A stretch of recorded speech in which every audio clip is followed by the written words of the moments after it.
একাত্তর নিয়ে পরাজিত আওয়ামী বামেরা উঠে দাঁড়াইতে চাইবে, এই দাঁড়াইতে চাওয়ার সাথে শক্তভাবে বিএনপি পাশে দাঁড়াইতেছে, এটাই সমস্যা। আওয়ামী লীগ তার ফ্যাসিস্ট শাসনের বৈধতা উৎপাদনের জন্য একাত্তরকে ব্যবহার করেছিল। বিএনপি মনে করতেছে তারা একাত্তরকে ব্যবহার কইরা তার প্রধান প্রতিপক্ষ জামাতকে ঘায়েল করে দিবে। কামডা গলে বিএনপি ভালো করতেছে। বিএনপির হারাইতে বাংলাদেশের জনগণের বেশি বেগ পাইতে হবে না। কারণটা এইটা না যে একাত্তর বিএনপি বিরোধী শক্তিকে বিব্রত করবে। কারণটা হইতেছে এই সফট পলিটিক্যাল অস্ত্রকে বিএনপি কিভাবে ইউজ করবে সেটা না জানা। এই সফট অস্ত্র ভালো মতো ইউজ করতে না জানলে নিজের হাতেই ফাইটা যেতে পারে। একাত্তর নিয়ে আমার কিঞ্চিত লেখাপড়া আছে, মানে মুক্তিযুদ্ধের বয়ানে ইসলাম লেখার সময় আমি একাত্তরের এমন কোনো প্রকাশিত দলিল নাই যেটা খুঁটায় খুঁটায় পড়ি নাই।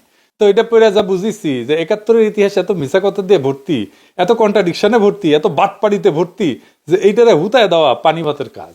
বদরুদ্দিন ওমরই কইছেন যে একাত্তরের ইতিহাস 90% মিছা কথা। এই ইতিহাসের চেতনারে উড়ায় দেওয়া, জয় বাংলা কইরা দেওয়া বা হাতের কাজ। একাত্তরের নৌকায় বৈশা আওয়ামী লীগ যে কিনা একাত্তরের ফার্স্ট ডিভিশনের প্লেয়ার সেই ডুবিছে, আর একাত্তরের সেকেন্ড ডিভিশনের প্লেয়ার বিএনপি আরো ডুববি। এখন অনেকে কইতে পারে তাইলে আমরা একাত্তর নিয়ে করমুটা কি? এর কথা কমু না? অবশ্যই কমু, অনেক বেশি কমু। একাত্তরকে একটা বিগেস্ট হিস্টোরিক ইভেন্ট হিসাবে আমাদের লেন্সে পাঠ করা লাগবে, আমাদের নিজেদের চোখে দেখা লাগবে, ইন্ডিয়ার চোখে না, আওয়ামী লীগের চোখে না, বাটপাড়ি আর মিথ্যাচারের লেন্সে না। তাহলে সেটা কেমন হবে? কোন লেন্সে? আমাদের নিজেদের লেন্সে, আমাদের নিজেদের চোখে। আমাদের নিজেদের চোখে দেখাটাই সারা দুনিয়া নেবে, বাংলাদেশের বেশিরভাগ মানুষ নেবে। শুরুতে একটা এক্সাম্পল দেখায়নি কেন বিএনপি একাত্তর নিয়ে কোনো বয়ান তৈরি করতে পারবে না? হাতে নাতে দেখাই দেবো, দেখাবো, আসেন দেখাই। বিএনপি একটা ভিডিও বানাইছে তার নির্বাচনী ক্যাম্পেইনের জন্য, প্রচুর আবেগ নিয়ে বানানো। থিম হইতেছে মুক্তিযুদ্ধ আর 2024 দুই জেনারেশনের দুই আহত যোদ্ধা কিভাবে দেশের জন্য কাজ করবে বা করতেছে। এইটা সাহেব দেখান, ওই অংশটা দেখান। কিভাবে হলো?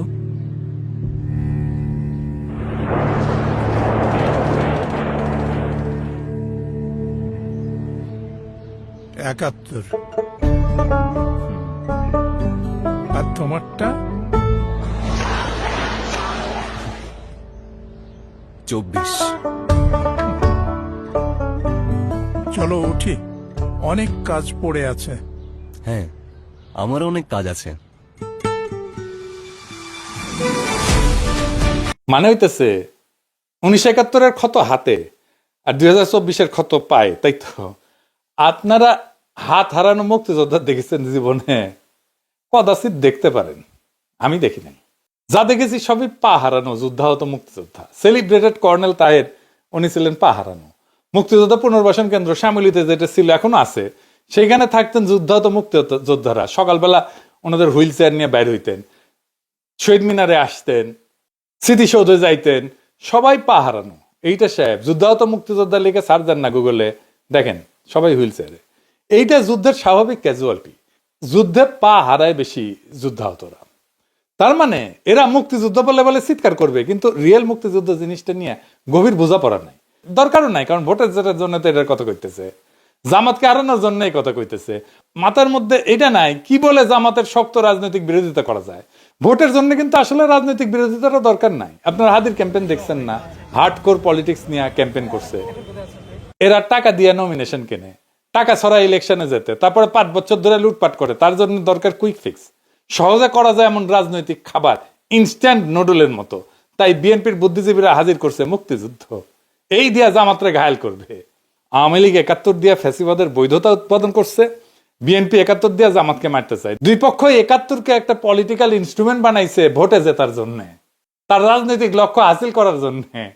আর বিএনপি বলে একটা দল ধর্ম নিয়ে রাজনীতি করে, আর তোরা যে মুক্তিযুদ্ধ নিয়ে রাজনীতি করতেছিস, তা আবার ভোটে জেতার জন্য। 2024-কে দাঁড় করাবে 1971-এর লিগ্যাসি বা উত্তরাধিকারের উপরে। 1971-এর লিগ্যাসির উপরে 2024 দাঁড়ায় নাই। 1971-এ যারা সিপাহী সালার তারা জিয়াউর রহমানকে রাজাকার বলতো। 1971-এর খেতাব কাইরে নিছে জিয়াউর রহমানের। আর সবাই ফ্যাসিবাদের সফট আর হার্ড পাওয়ার ছিল। 1971-এর নামে আমাদের উপরে ফ্যাসিবাদ চাপায় দেওয়া হয়েছে। 2024-এ দেখেছেন কেউ এসে বলছে আমি মুক্তিযোদ্ধা, আমি হাসিনার এই শাসনের বিরুদ্ধে, হাসিনার বিরুদ্ধে লড়াই করেছি? বলছে? বলে নাই। এই বিপ্লবের স্ফুলিঙ্গই তৈরি হয়েছিল মুক্তিযোদ্ধার সন্তানেরা চাকরি পাবে না তো রাজাকারের বাচ্চারা চাকরি পাবে, এই কথায়। 2024-এর বর্ষা বিপ্লবকে এই যে আনিস আলমগীর নারকীয় সন্ত্রাস বলছে, সেও নিজেকে মুক্তিযোদ্ধার সন্তান দাবি করত। জামাতের 1971-এর স্বাধীনতা যুদ্ধের ভূমিকা, এটা নিয়ে ফাইনাল আলাপ। জামাতের বিরুদ্ধে অভিযোগ যেটা আওয়ামী লীগ করে, সে একই অভিযোগ করে বিএনপি। আওয়ামী লীগ অভিযোগ করে জামাত নেতারা 1971-এ পাকিস্তানি বাহিনীর গণহত্যার সহযোগী ছিল। এই গণহত্যার জন্য জামাতই দায়ী। সেই কল্পিত অভিযোগে ফাঁসি দিচ্ছে তাদের নেতাদেরকে। সেই একই অভিযোগ করে আজকের দিনে বিএনপি। 1971 সালে আমরা যে স্বাধীনতার যুদ্ধ করলাম পাকিস্তানিদের থেকে বের হয়ে আসার জন্য, তখন আমরা আপনারা শুধু বিরোধিতাই করেন নাই, ওই পাকিস্তান সেনাবাহিনীর সঙ্গে হাত মিলিয়ে গণহত্যা করেছেন। এই কথা বলতে আমার কোনো দ্বিধা হয় না। কিন্তু খালেদা জিয়া সেই বিচার সম্পর্কে কি বলেছিল শুনেন। আমি বলতে চাই, আজকে মুজাহিদি সাইদি দেলোয়ার হোসেন সাইদি, কামরুজ্জামান, কাদের মোল্লা, এদের সবাইকে তারা মিথ্যে মামলা দিয়ে গ্রেফতার করে রেখে দিয়েছে। তারা ভেবেছে তারা স্বাধীনতা বিরোধী বলে তাদেরকে গ্রেফতার করেছে। আমি বলতে চাই, আজকে তারা যে অবস্থা করেছে, গোপন চুক্তি করে, স্বাধীনতার পরেও যে গোপন চুক্তি করেছে, স্বাধীনতা বিরোধী শক্তি হলো এই আওয়ামী লীগ, হলো স্বাধীনতা বিরোধী শক্তি, দেশের বিরোধী শক্তি হলো এই আওয়ামী লীগ। আগে তাদেরকে আগে ব্যবস্থা করতে হবে, তবেই এই দেশ নিরাপদ হবে, স্বাধীন হবে। শুনলেন তো, উনি বলছেন মিথ্যা, ওগুলো মামলা। আচ্ছা, মির্জা ফখরুল কি বলেছিল শুনেন। আমাদের এই আলেম উলেমা জামাত ইসলামের নেতৃবৃন্দ, আমাদের মৌলানা নিজামী সাহেব, জামান সাহেব, কাশেমি সাহেব, এই পত্রিকার যে প্রকাশক ছিলেন, তাকে সহ অনেকে মৃত্যুদণ্ড, সালাউদ্দিন সাহেব সহ তাদেরকে মৃত্যুদণ্ড দেওয়া হয়েছে মিথ্যা মামলায়। শুনেছেন তো, সেও বলে হাম্বা, মানে তারও ওই একই কথা। আমাদের সময় একটা বিজ্ঞাপন ছিল, এইরকম গরুকে জিজ্ঞেস করে তোমার কি কথা, সে গরু এখন চিৎকার দেয় হাম্বা, তাহলে বড় সেই একই কথা। আর এখন বলে স্বাধীনতার পরাজিত শক্তি মাথাচাড়া দিয়ে উঠতেছে, ওদের নস্যাৎ করে গণতন্ত্র প্রতিষ্ঠা করবি নাকি। এবার বলে একটা দল গণহত্যা চালাইছিল, মানে জামাত চালাইছিল গণহত্যা। শুনেন, পাকিস্তান আন্দোলন করছিল মুসলমানরা, পাকিস্তানের মুসলমান ভাইদের স্বার্থ রক্ষার জন্য, for the emancipation of the Muslims, তখন আপনাদের নেতা মওদুদী এটা বিরোধিতা করেছিল, ঠিক না? আর আজকে আবার 1971 সালে আমরা যে স্বাধীনতার যুদ্ধ করলাম পাকিস্তানিদের থেকে বের হয়ে আসার জন্য, তখন আমরা আপনারা শুধু বিরোধিতাই করেন নাই, ওই পাকিস্তান সেনাবাহিনীর সঙ্গে হাত মিলিয়ে গণহত্যা করেছেন। এই কথা বলতে আমার কোনো দ্বিধা হয় না।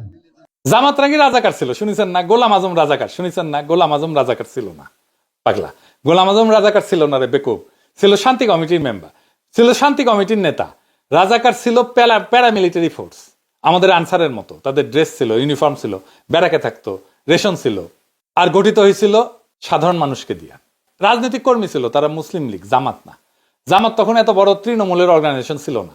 আমার কথা বিশ্বাস করার দরকার নাই, বিদেশি নিউজ থেকে রাজাকার দেখেন কারা ছিল, পোশাক আশাক সহ, ওদের দাড়ি টুপি ছিল না, দেখেন। The government has organized a paramilitary force called Razakars. The Razakars' main duties are roadblocks, often carried out with a great show of force, and sentry duties around the main government installations. Some recruits to the Razakars are students, but many come from the militant wing of the Muslim League, who were responsible for much of the murder and the burning of villages which followed March the 25th. They are all East Bengalis and are paid by the government direct. But no one knows just how loyal they would be to the government if that loyalty was ever under stress. দেখেছেন, এই মুসলিম লীগের পুরাটাই BNP ঢুকিছে। Mirza ফখরুলের বাবাই তো মুসলিম লীগার ছিল, পাকিস্তানের মন্ত্রী ছিল। আমি খুশি মাহমুদের বাবা মুসলিম লীগার ছিল। মির্জা ফখরুল দাবি করে তার বাবা 1971-এ শরণার্থী শিবিরে ছিলেন, একজন পাকিস্তানের মন্ত্রী, মুসলিম লীগ করার লোক, কেন ইন্ডিয়া পালাবে 1971-এ? তার উপরে যায় শরণার্থী শিবিরে থাকবে, চুপে চাপে মিলানো যায়? আপনার কমন সেন্স কি বলে? যাই হোক, আমরা ওইদিকে না যাই। জামাতের ভূমিকা ছিল দুইটা জায়গায়, শান্তি কমিটি আর আলবতরে। এখন এই আল বদরকে দায়ী করা হয় বুদ্ধিজীবী হত্যায়। এই দাবিটা প্রমাণ করা মুশকিল অনেক কয়টা কারণে। কে দোষী আমি সেটা ঠিক করব না, আমি দেখাইতেছি রাষ্ট্র কিভাবে মিথ্যা দিয়ে ইতিহাস বানায়। আসেন ওই অংশটুকু একটু দেখি। আমি আলবদর বলছি বলে একটা বই আছে, একজন আলবদর ছিল সেই লিখছে। সে বলতেছে যে তাকে গ্রেপ্তার করা হয়েছিল, জেলে ছিল সে, গ্রেপ্তার করা হইল, তারে ইন্টারোগেট করা হয়েছে, তার কাছ থেকে তথ্য নেওয়া হয়েছে, কিছুই নেওয়া হয় না। তাইলে তো তার কাছে কিছু এভিডেন্স থাকতো, বলতেছে আলবদর, কিন্তু আলবদর তো ধরছিলা, তারে জেলেও রাখছিলা, তো তারে ইন্টারোগেট করে তারে তথ্য নাও নেই, সে তথ্যটা ভেরিফাই করো নাই, ক্রস চেক করো নাই কেন? কার দোষ এইটা? আমি আপনাকে ডিসেম্বরে একটা ক্লিপ দেখাই, সেখানে সাংবাদিক, বিদেশি সাংবাদিক বলতেছে ঢাকায় ডিসেম্বরের শুরুর দিকের কথা, এটা প্রত্যেক দিন মুক্তিবাহিনীর সদস্যরা কম করে 5টা রাজনৈতিক হত্যাকাণ্ড করতেছে। শোনেন, There are between 80 and 100,000 Mufti Bahini operating within East Pakistan. And in the last few months, they've blown up 165 bridges, large and small, have damaged 5 cargo boats, including one British boat from Calcutta, have sunk a 1,600-ton jute barge, and have blown up a power substation. And they have committed, in Dakar alone, 6 political assassinations every day. তার মানে ঢাকার মধ্যে শক্তিশালী অবস্থান তৈরি করে ফেলছে গেরিলারা। এইখানে স্বাধীনতার পক্ষের বুদ্ধিজীবীদের ধরে নিয়ে যাইতেছে কয়েকদিন ধরে, কোথায় নিয়ে যাইতেছে সেটাও ফ্যামিলি মেম্বাররা জানে, কিন্তু অনেক ক্ষেত্রেই, মনির চৌধুরীর ক্ষেত্রেই জানে। ফিজিক্যাল ট্রেনিং সেন্টারে নিয়ে যাওয়া হয়েছিল মোহাম্মদপুরে। তো মুক্তিযোদ্ধারা তো অপারেশন চালাবে সেই ফিজিক্যাল ট্রেনিং সেন্টারে, ঠিক কিনা বলেন? তারা ডেলি 5 জন করে মারতে পারে ঢাকায়, আর ফিজিক্যাল ট্রেনিং সেন্টারে হামলা করে উদ্ধার করতে পারে না। উদ্ধার করতে না পারুক, হামলা তো করতে পারতো, কেন করলো না? ঢাকা শহরে মুক্তিযোদ্ধা কি কম ছিল? এখন তো কত মুক্তিযোদ্ধা, সবাই মিলে যদি ওইখানে হামলা করতো। দেশ স্বাধীন হইলে এই বুদ্ধিজীবী পরিবাররা মুজিবের অফিসের সামনে বিক্ষোভ করে, ওইখানে মুজিব আসে। জহিরায়ের বোন ছিল নাফিসা কবির, তাকে উদ্দেশ্য করে মুজিব বলছিল যে অনেকে তো দালালি করে মারা গেছে এই বুদ্ধিজীবী সম্পর্কে। এরা পান্না কাইসাল লিখে গেছে, স্বাধীনতা বিরোধীরা লিখে যায় নাই। জামাতের অনেকে বলে ইন্ডিয়ানরা মারছে। এই বয়ানটা মিলে পাকিস্তানের হামুদুর রহমান কমিশনের রিপোর্টে যখন তারা রাও ফরমান আলীকে প্রশ্ন করে, রাও ফরমান আলীকে জানেন তো এই বুদ্ধিজীবী হত্যার জন্য দায়ী করা হয়। হামিদুর রহমান কমিশনে বলা হয়েছিল বাংলাদেশের সরকার যেন তাদেরকে এভিডেন্স দেয় বুদ্ধিজীবী হত্যার সাথে কারা কারা জড়িত ছিল। পাকিস্তানের কাগজে কলমে হইলেও এটা সদিচ্ছা ছিল, তো করে নাই কেন বাংলাদেশ? এটা তো এখনো করা সম্ভব, যৌথ কমিশন করে অনুসন্ধান কইরা। জামাতে ইসলামকে ক্ষমতায় আসলে এইটার একটা ট্রান্সপারেন্ট তদন্ত করতে হবে, তদন্ত হস্তক্ষেপ করা যাবে না, আন্তর্জাতিক তদন্ত হইতে হবে। বিএনপিও করতে পারে, ক্ষমতায় তো ছিল, করে নাই কেন তদন্ত? 71 নিয়ে 2টা অমীমাংসিত বিষয় আছে, জ্বলন্ত বিষয় আছে। একটা গণহত্যার সংখ্যা, কতজন মারা গেছে, কতজন শহীদ হয়েছে, আর একটা বুদ্ধিজীবী হত্যার দায় কে করছে আসলে? আওয়ামী লীগ, বিএনপি, জাতীয় পার্টি কেউই করে নাই।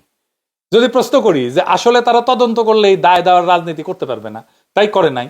মানিক বন্দ্যোপাধ্যায়ের প্রাগৈতিহাসিক বলে একটা উপন্যাস ছিল, ওইখানে এক ভিখারি, তার পায়ে একটা ঘা ছিল, বিভৎস ঘা, ওই ঘায়ে চিকিৎসা করতো না, কারণ চিকিৎসা করলে ভালো হয়ে যাবে, আর ঘা দেখায় ভিক্ষা করতে পারবে না। তাই আওয়ামী লীগ, বিএনপি এই ক্ষতের কোনো চিকিৎসা করেনি 71 নিয়ে, কারণ চিকিৎসা করলে মুক্তিযুদ্ধের চেতনা বেচা ভোটের রাজনীতি করতে পারবে না।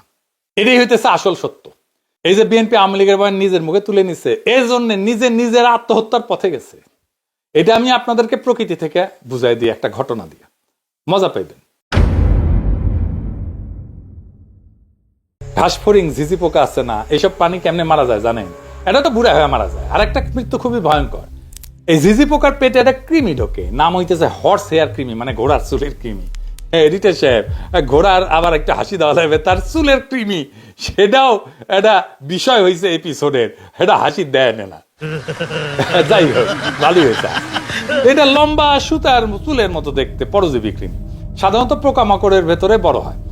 এই কৃমির জীবন চক্র শেষ করার জন্য পানির দরকার হয়, এটা মনে রাখেন, আমরা ফিরে আসবো এই জায়গায়। তো এই ঝিঝি পোকা এই কৃমির ডিম সংক্রমিত পোকা যদি খেয়ে ফেলে, তাহলে এই ডিমটা শরীরে ঢুকে পড়ে ঝিঝি পোকা। এই ডিমটা ঢোকার পরে ঝিঝি পোকার পেট ভেদ কইরা শরীরের ভিতরে ঢুকে যায়, সেখানে আস্তে আস্তে আস্তে আস্তে বড় হইতে থাকে, শরীরের ভিতরে পুরা শরীর খায়া ফেলে। ঝিঝি পোকার শরীরের ভিতরে প্রায় পুরা জায়গা দখল করে নেয় এই কৃমিটা। এই কৃমি এতই বড় হয় যে অনেক সময় এই কৃমির দৈর্ঘ্য ঝিঝি পোকার শরীরের চাইতে কয়েক গুণ বেশি হয়ে যায়। তো ঝিঝি পোকা যা খায় তার পুষ্টি কৃমি শুষে নেয়। ঝিঝি পোকা ধীরে ধীরে দুর্বল, অপুষ্ট, নিয়ন্ত্রণহীন হয়ে পড়ে, অসুস্থ শরীর, দূষিত রক্ত হয়ে পড়ে। সবচেয়ে ভয়ঙ্কর ধাপ হইতেছে এই কৃমি ঝিঝি পোকার মাথা, মগজ নিয়ন্ত্রণ করে, চিন্তা নিয়ন্ত্রণ করে, মাইন্ড কন্ট্রোল করে। কিভাবে? এই কৃমি ঝিঝি পোকার ছায়াতন্ত্র একটা রাসায়নিক সংকেত দেয়, এটাকে বলে ডাক্তারি ভাষায় বলে নিউরোঅ্যাক্টিভ কম্পাউন্ড। ফলে ঝিঝি পোকার স্বাভাবিক ভয়ের প্রতিক্রিয়া নষ্ট হয়ে ঝিঝি পোকা পানিকে ভয় পায়, কিন্তু তখন পানির দিকে আকৃষ্ট হয়ে যায়। স্বাভাবিকভাবে পানি এলায় চলে, কিন্তু ওইটার জন্য সে পানির দিকে যাইতে থাকে, পানির দিকে যাইতে থাকে ঝাঁপ দেওয়ার জন্য। তারপরে পানিতে ঝাঁপ দেয়, ঝিঝি পোকা ঝাঁপ দিয়ে মারা যায়। তখন ওই কৃমি ঝিঝি পোকার পাছা ফুইরা বের হয়ে আসে, ঝিঝি পোকা মারা যায়, আর কৃমি তার নতুন আশ্রয়ের খোঁজে যায়। ঝিঝি পোকা হইতেছে বিএনপি, আর ইন্ডিয়ান আওয়ামী লীগ হইতেছে ওই কৃমি, সেকুলার, সেন্ট্রিস্ট, লিবারাল, ডেমোক্রেট কৃমি, যেমন ওয়াকারের পথবালক তাসনিম খলিল এরা ঢুকিছে। এরা সেই কৃমি বিএনপি ঝিঝি পোকার মধ্যে ঢুকিছে। আর মুক্তিযুদ্ধের চেতনা হইতেছে সেই নিউরোঅ্যাক্টিভ কম্পাউন্ড, সেই ইন্ডিয়ান ন্যারেটিভ, যেটা দিয়ে আওয়ামী লীগ আর ইন্ডিয়া বিএনপির মস্তিষ্ক নিয়ন্ত্রণ করতেছে। বিএনপির মধ্যে তো ইন্ডিয়ান র আছে, আমার কথা না, এটা বিএনপির নেতার কথা, বড় নেতার কথা, আলতাফ ভাইয়ের কথা শুনেন। বিএনপির কিছু লোক আছে যারা নন আননোন না, নূতন না, পুরানা, নন রয়ের এজেন্ট, নন রয়ের এজেন্ট। তারা এই দেশে যদি 100 টাকা কামাই করে 90 টাকা তারা ইন্ডিয়াতে পাঠায়। এখন বিএনপি ঝিঝি পোকার মতো পানির দিকে ঝাঁপ দিতে যেতেছে। আগামী নির্বাচনে ভরাডুবি হইলে বিএনপির পাছা ফাইটে আওয়ামী লীগের কৃমি বের হয়ে আসবে পরিপুষ্ট হইয়া। বাংলাদেশে আবার আওয়ামী লীগের পুনর্জন্ম হবে, বাংলাদেশের একটা ট্রু ন্যাশনালিস্ট পলিটিক্যাল পার্টির ধ্বংস কইরা তার ধ্বংসস্তূপ থেকে আওয়ামী লীগ উত্থিত হবে। এইভাবে, ঠিক যেইভাবে মুসলিম লীগ ধ্বংস হয়েছিল, তার মধ্যে থেকে আওয়ামী লীগ বাড়াইছিল। এখন তাই আমাদের বৃহত্তর রাজনৈতিক ফ্রন্ট করা ছাড়া উপায় নাই। বিএনপি শেষ, বাংলাদেশের স্বাধীনতা সার্বভৌমত্ব রক্ষার জন্যই আমাদের লাগবে একটা নতুন ন্যাশনালিস্ট ফ্রন্ট। আগামী নির্বাচনে সেই ফ্রন্টকে আমাদের সর্বশক্তি দিয়ে জয়যুক্ত করতে হবে, না হলে বিএনপি ঝিঝি পোকার পেট থেকে বাইরে হওয়া আওয়ামী কৃমি আমাদের দেশটা আবার ধ্বংস করে ফেলবে। এইটাকে কি আমরা হইতে দেব? কখনোই না। এইটাকে আমাদের থামাইতে হবে, বাংলাদেশ রাষ্ট্রটাকে আমাদের রক্ষা করতে হবে। এটাই জুলাই, এটাই 2024-এর বর্ষা বিপ্লবের শিক্ষা। আমরা বাংলাদেশকে রক্ষা করব ইনশাল্লাহ। ইনকিলাব জিন্দাবাদ।